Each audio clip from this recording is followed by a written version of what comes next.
First thing is, you have to remember what it means for an infinite series to converge. So what it really means is it has a sum. But when I first look at this problem, I probably would just go, let's try plugging in numbers. Let's plug in, 2. You get 1/3. Let's plug in 3. 1/8. Let's plug in 4. 1/15. Let's plug in 5. 1/24. The problem is I'm supposed to add these up, and I'm supposed to do this forever, and I just don't see it. Like, I just don't know what this adds up to. You know what I mean? But at the same time, I believe it has a sum. I really do think it adds up to something important. And here's why I think it adds up to something important. This, I believe, is kind of like this situation. It's kind of like I'm integrating, from 2 to infinity. And I'm trying to collect an area. Now, it's not exactly the same thing. Okay? But it's kind of like that. I'm adding up something forever. And every one of the y coordinates is obedient to this equation. So you give me x, and the y coordinate will follow the values of 1/3, 1/8, 1/15, etc., etc. So because this is so bottom heavy, this function comes down and it attacks the x-axis so sharply that I believe that this would pinch off a finite area. Okay, and I have many reasons to believe that this will have an answer that we're not ready to explain yet. But I really believe there's an answer to it. I just don't see it. I don't know what it's going to add up to. Okay? All right. So instead, what I'm going to do is just treat it with some algebra first, and then hopefully I'll start to see the pattern. So the first thing I'm going to do is realize that this can be split into 2 fractions. So partial fractions. So first decompose the fraction. 1/n² minus 1 is probably the sum of something over n plus 1 and something over n minus 1. Okay? So we've done this before. I solved this earlier and I got a equals -½ and b equals +½ I'll show my work real quick. So putting these back into one fraction gives me a times n minus 1 plus b times n plus 1 all over n² minus 1. And I noticed that I could group my n terms together, right? And my non-n terms together. And this somehow magically is supposed to be the same as 1, right? Okay, so notice there's no n's on the left at all. It just says 1 on top. So I'm going to assume that a plus b is 0. And the b minus a must represent that 1 right there. So this is just partial fractions. You can review it.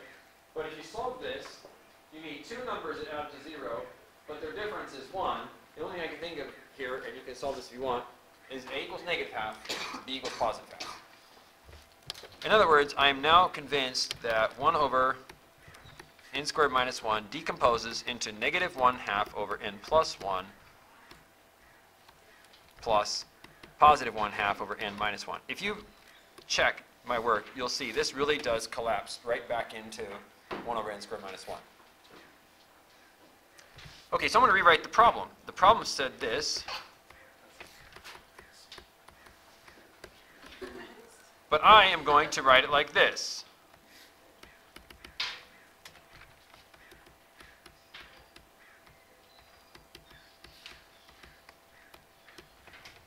Because I believe it's the same thing. Why am I doing this? You say, well, I might see the pattern, And if I see the pattern, I might be able to defeat this problem. I'm going to pull that -½ out, if you don't mind, like this. So this will just become 1/n plus 1 minus 1/n minus 1. Okay, here's where the problem gets very interesting. Now if I plug in 2, 3, 4, 5, a pattern starts to emerge. Watch this.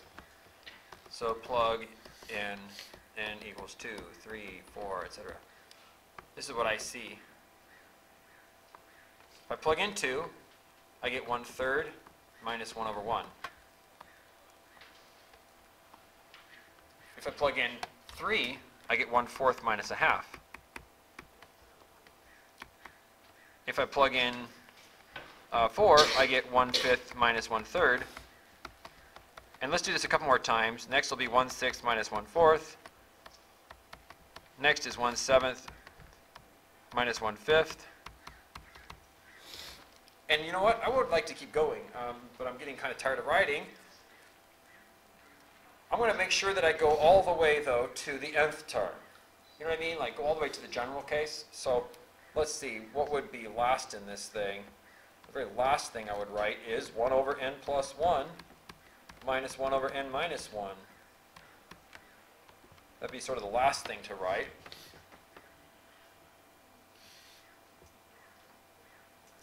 And this is what the question means. It asks us to add up all of this garbage.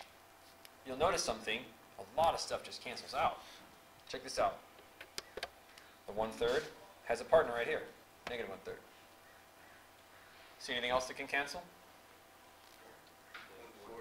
The 1/4. Yes. The 1/5. How about the 1/6? Do you think it will cancel? I think it will too. In a moment, if I were to, continue this, if I had gone just one more step, it would have been 1/8 minus 1/6, you see. And so that 1/6 is going to have a partner just after this 1/7 minus 1/5 will be 1/8 minus 1/6, you see. So I believe the 1/6 is going to cancel too. Let's cross that out. I'm going to cross that out in red, which means I haven't drawn its partner up here, but I believe it should be here somewhere. It's in there. It'd actually be in the next term. Boy, not much survived. What about that 1/7? Do you think that 1/7 will survive? No. No, well, because eventually you're going to get out to 1/9 minus 1/7, see? So this is gone. Do you think the 1 over n plus 1 will survive? This is kind of tricky. I don't think so. I should say, will this survive? I believe it will survive. I don't think it has a partner. Let me explain why. The reason 1/6 is disappearing is because a little bit further down in the list, there's a 1/8 minus 1/6. But I don't believe the 1 over n plus 1 would cancel because I'm not going any further. This is the end of the journey. And if I go any further, then yeah, maybe this would cancel later, but it's not canceling yet, and I'm done writing. So I'm actually terminating right here. This is called the nth partial sum. Since I'm stopping here, I believe he does not have a partner.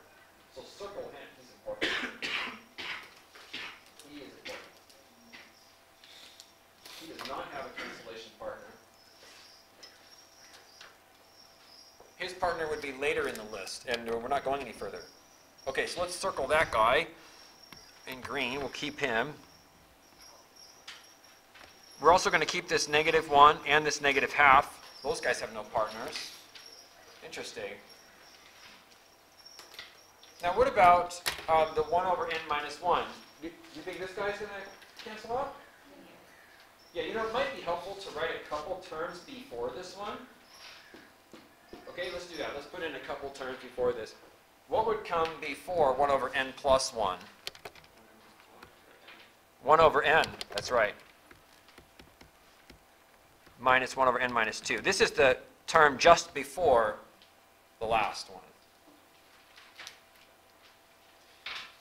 What's before that? 1 over n minus 1 and 1 over n minus 3. Ooh, so I think, now that I've written out a couple more terms, you see, I think the 1 over n minus 1 cancels.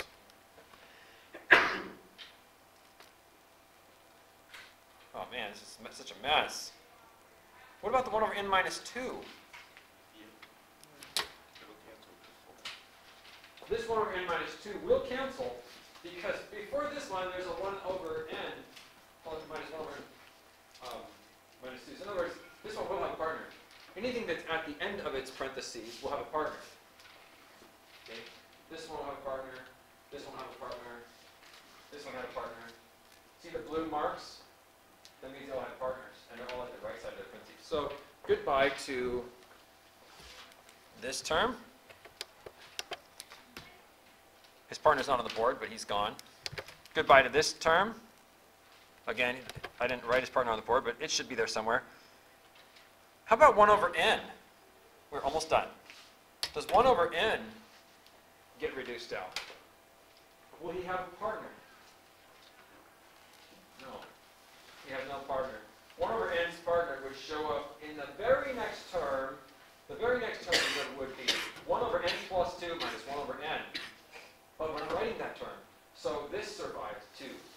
And that is the end of the journey. We got it. Okay, so this is what survived.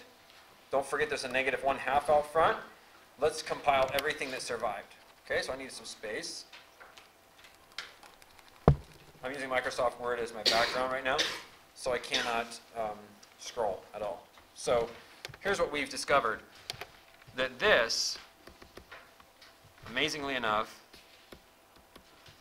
is just simply this. Negative 1/2 times negative 1 minus 1/2 plus 1 over n plus 1 over n plus 1. That's it. Everything else disappeared. And I don't want you to spend too much class time on this, but you can play around with this for about 30 seconds. Maybe you can get this into something like this for me.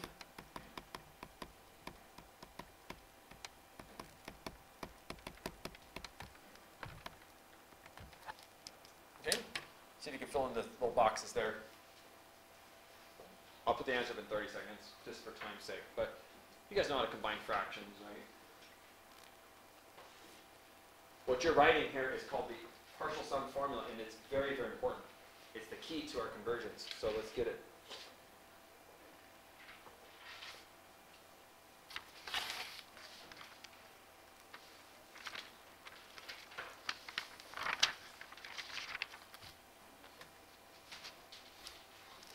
Okay, some people are working on it, some people are just waiting. That's fine. You guys know that you could just put these together. That's negative 3/2, right? You could put these together. This is 2n plus 1 over n squared plus n. And you could ultimately put these together. You could even multiply by the negative 1/2. Okay. When it's all said and done, you end up with a 3 here, a negative 1 there, a negative 2 there, and a 4 in each of these spots. So you could take my word for it. This is your number, or your expression. And this right here, I'm going to title it, is S sub n. It is the explicit rule for the sequence. This is very important what I'm writing here. It is the explicit rule for the sequence S sub n equals A1, A1 plus A2, A1 plus A2 plus A3, etc. It is the partial sum sequences general explicit rule. Like you give me an n, I can tell you what the sum is for the first n terms. For example, if you say 5, I can plug 5 into here, and I get 68 over 120. 68 over 120 is the sum of the first 5 fractions. 1/3 plus 1/8 plus 1/15 plus 1, what was it, 24. I'm not sure I said this right. But do you remember the question we started with? How are we going to add these numbers? This guy will add them for you. This will give you the sum of the first however many you want. That's beautiful. So now we want to add them all the way to infinity. So now we're going to take the limit of this S sub n sequence. That will give us a final answer to this problem. So it's very simple now. This is the easiest part. Find the limit as n goes to infinity of the partial sum sequence general rule, or explicit rule. What's this limit? Come on, guys. You did harder ones than this yesterday on my test. What does it come out to? 3/4. So evidently, if you just start it over again, 1 over 3 plus 1 over 8 plus 1 over 15 plus 1 over 24 plus, I need one more at least here, 1 over 35. If you did this forever, you get 0.75. So what was the hardest part of this problem?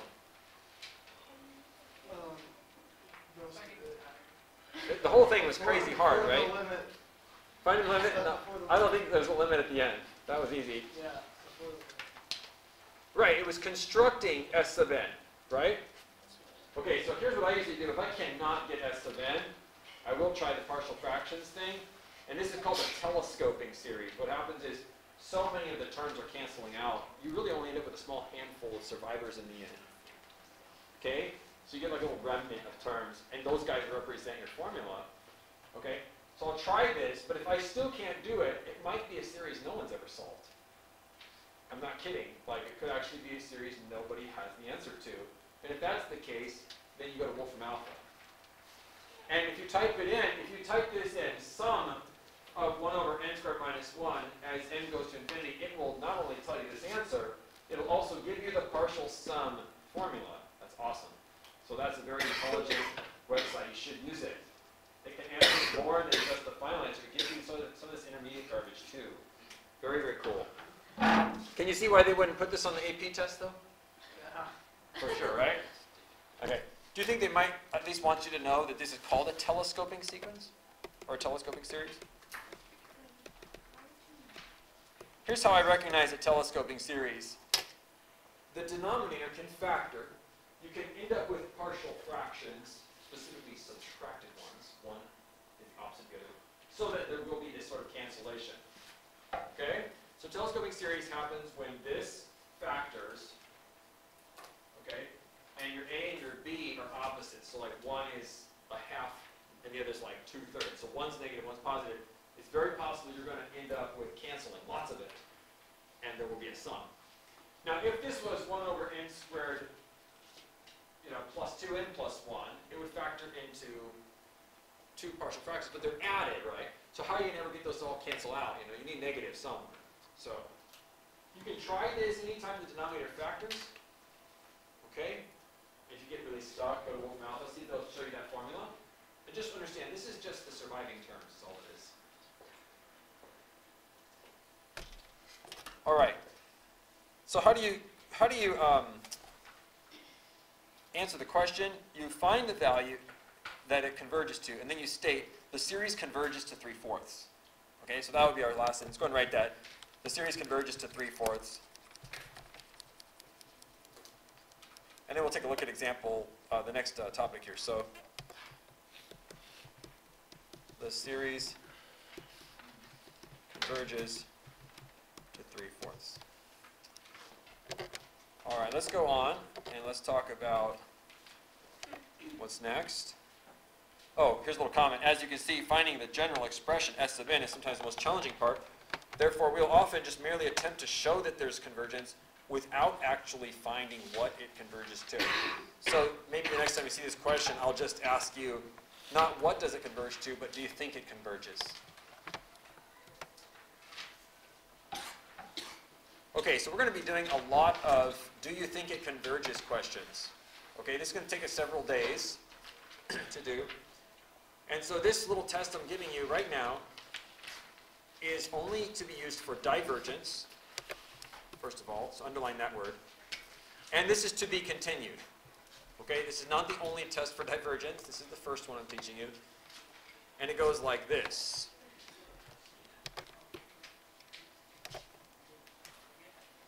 If a series converges, then the limit of the general term of the sequence is exactly 0. Okay? Theorem 2, we'll fill in the blanks in a minute. Let's go down to Theorem 2.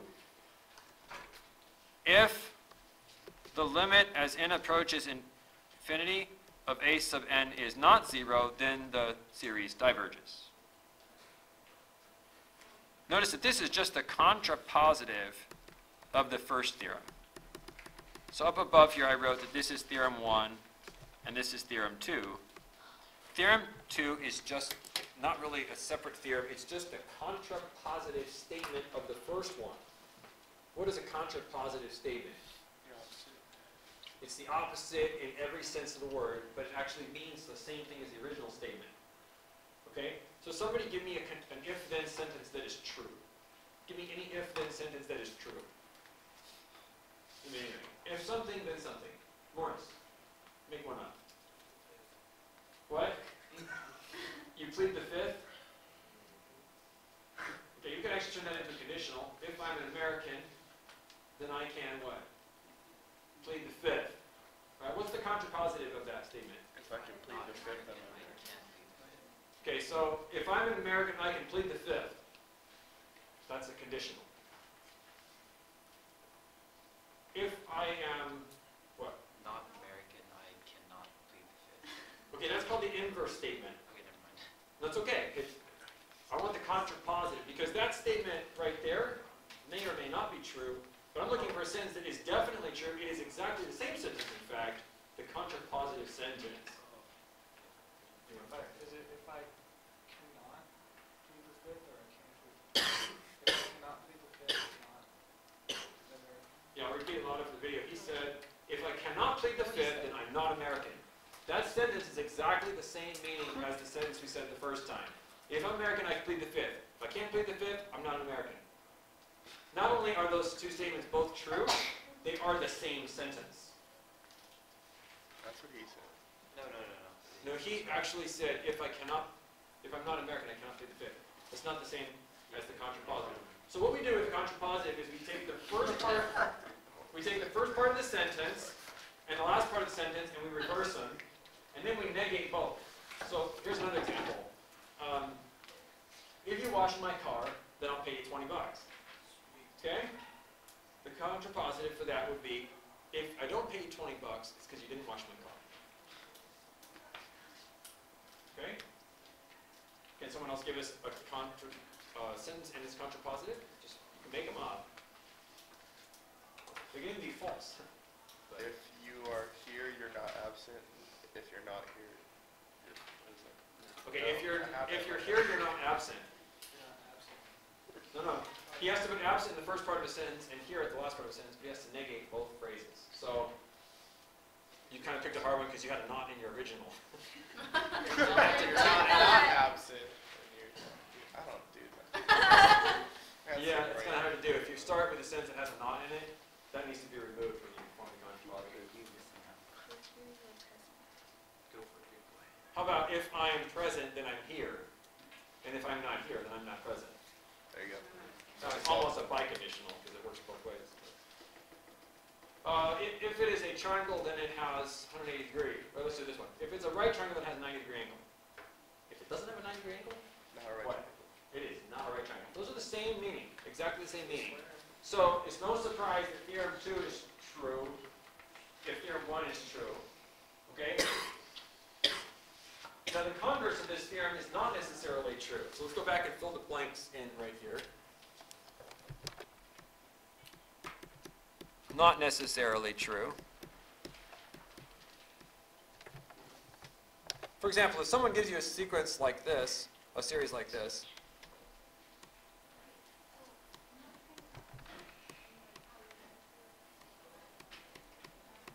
and says, do you think this converges? You should say no. No, this diverges. They might say, well, how do you know it diverges? You mean this does not add up to anything meaningful? You say, nope, doesn't add up to anything meaningful. You're actually correct about that. Here's your proof. Get rid of the sigma. Take the limit as n gets big. What are you getting for this limit? 1/2. Is that 0? No. Then it diverges. That's exactly what this theorem is saying. It says right here, if the limit is not 0, then the series diverges. Now what about this one?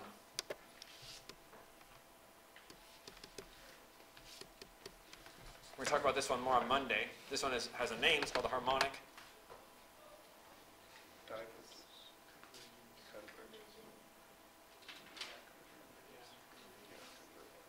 Okay, so get rid of the sigma, first of all. Just forget the sigma. Find the limit. What does it code? What does it give you? 0. Correct. So what does that mean? No, it means nothing. Look closely at the theorem. Do the theorems tell us what to do with sequences that give you a limit of 0? No. Neither of these sentences start with if the limit is 0. No conclusions can be made. If you think that this is convergent, you are jumping ahead of yourself. The theorems don't say that today. These are proofs of divergence only. I can say with certainty that this thing diverges because its limit is not 0. But I cannot say that this converges because its limit is 0. That would be taking this too far.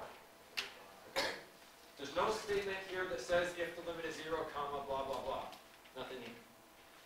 Only a sentence that says if the limit is not 0, then blah, blah, blah. Okay, so be very, very careful not to just take the limit and say, oh, I've done it. It converges.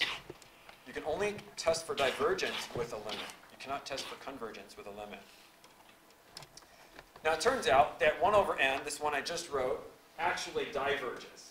The numbers are a half and a third and a fourth and a fifth and a sixth and a seventh and an eighth. But they're just a little bit too big. And when you add them up, you get infinity. Now if I were to change this to 1 over n squared, it converges. If I change it to 1 over n to the 1.1, it converges. But if it's 1 over n to the first, it diverges. We'll talk about that on Monday. I can actually tell by looking at a problem if it's going to converge or not. I'm looking at that degree downstairs. We'll talk about that Monday. Okay? But please don't make any conclusions about convergence from the two theorems I just gave you. Okay? What is the title of the top of this page? Testing for what? Divergence. Yes, to be continued. This rule is a really handy one, and it's the first thing you do as soon as you're given a problem. Just get rid of the sigma, find the limit. If it's not 0, you can state with full certainty it diverges. Okay? This is sometimes called the nth term divergence test. Although I'm not a big fan of names because some other book might call it something slightly different.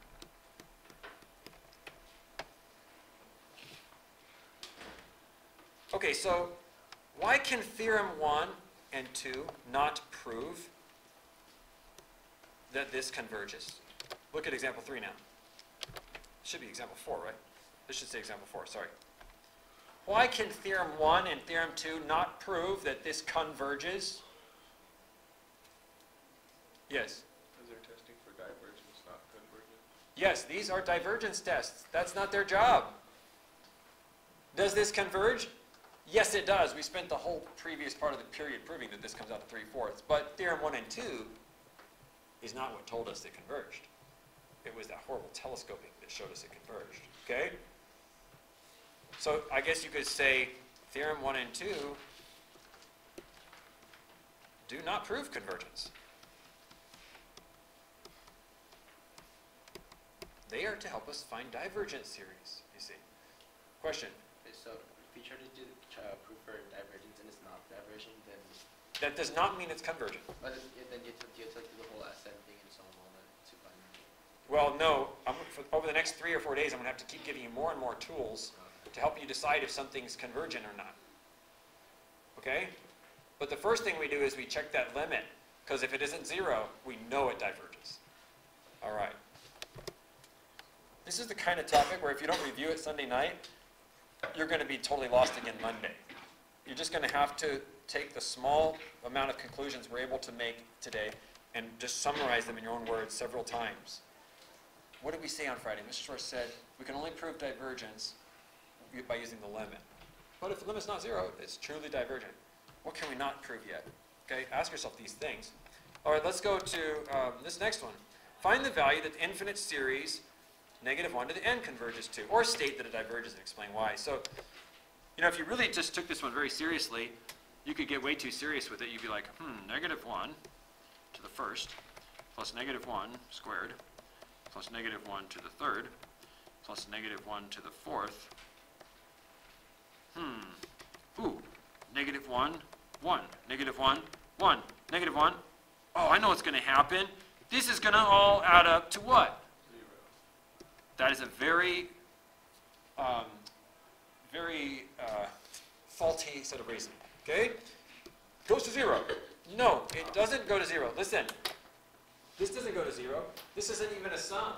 This is a series of It's a sum of an infinite number of negative ones and ones. You see? If I were to tell you, hey, let's add these all up, yeah, maybe you could think of them in pairs, right? Negative 1 and 1 makes 0. Negative 1 and 1 makes 0. Negative 1 and 1 makes 0. That's a bunch of zeros. What about the last term? Is it 1 or is it negative 1? Does it have a partner or does it not have a partner? You see what I'm saying? And there really is no last term. Really. I mean, we're going on forever, you see. So how do you answer this question? Or maybe we should put them in like groups of 4 or something, or put all the positives together, then put all the negatives together, and then you get like infinity minus infinity. What? None of that makes any sense. Okay? The truth is, the limit simply doesn't exist. Therefore, it's divergent. Period. So let's go back to our theorem up above. Okay? If you do the limit, the theorem states that if you do the limit, forget the whole sigma thing, just scribble that out. If you do the limit, and it's not 0, it diverges. What is the limit of this thing? It doesn't exist. Right. It doesn't choose a number. Is that 0? It's not 0, so it diverges.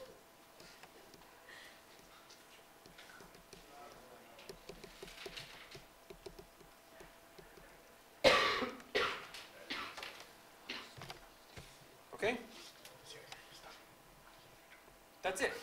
It diverges. If someone asks you, why does it diverge? I think it should have to 0. You say, no, the limit doesn't exist for the sequence. So the series diverges. Done. And it's been proven. Okay? So you don't have to prove everything. Convince people by quoting theorems and you sound smart. Okay?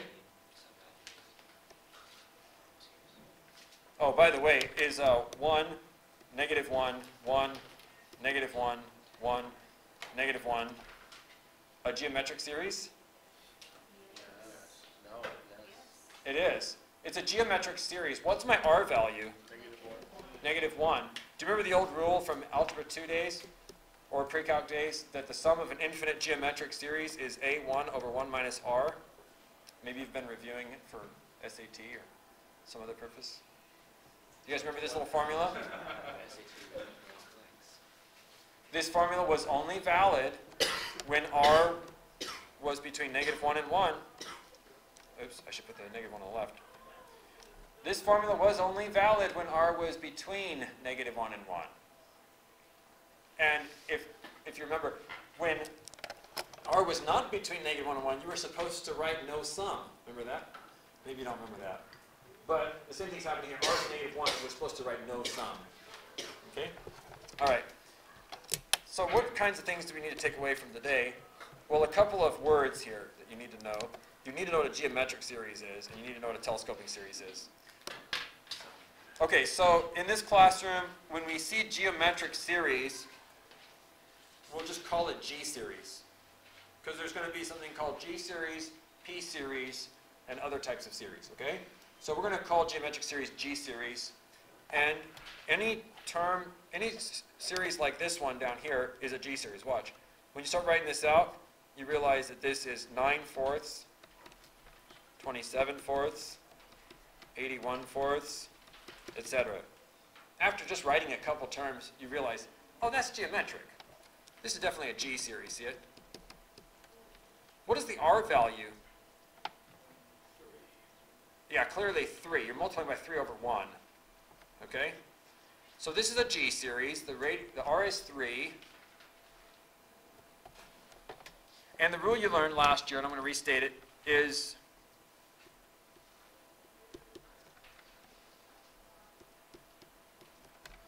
you're supposed to use this formula if the absolute value of R is less than 1. But if the absolute value of R is greater than or equal to 1, the G series will diverge. In other words, last year you wrote no sum. So what do you guys think we should do for this one? Is absolute value of 3 less than 1? Or is absolute value of 3 greater than or equal to 1? Which one is it? Which one's the true statement? It's greater, obviously. So you would say the G series diverges. The G series diverges because r, which is 3, is greater than 1. You don't need to circle the r equals 3.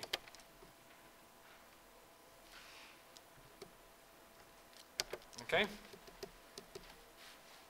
Okay, let's look at the next one. The next one I'll do in red so you can see it better. It's 1 over 1, 1 over 3, 1 over 9, and 1 over 27, and so forth. Is this geometric? You guys know what geometric means, right? Each term is previous one times something. So this is definitely a G series. R is 1/3. Our conclusion, should it converge or not converge? It should converge, according to the rule right up here. I circled it. A G series will converge. So you would write this series converges to first term over 1 minus r, which is just 3/2.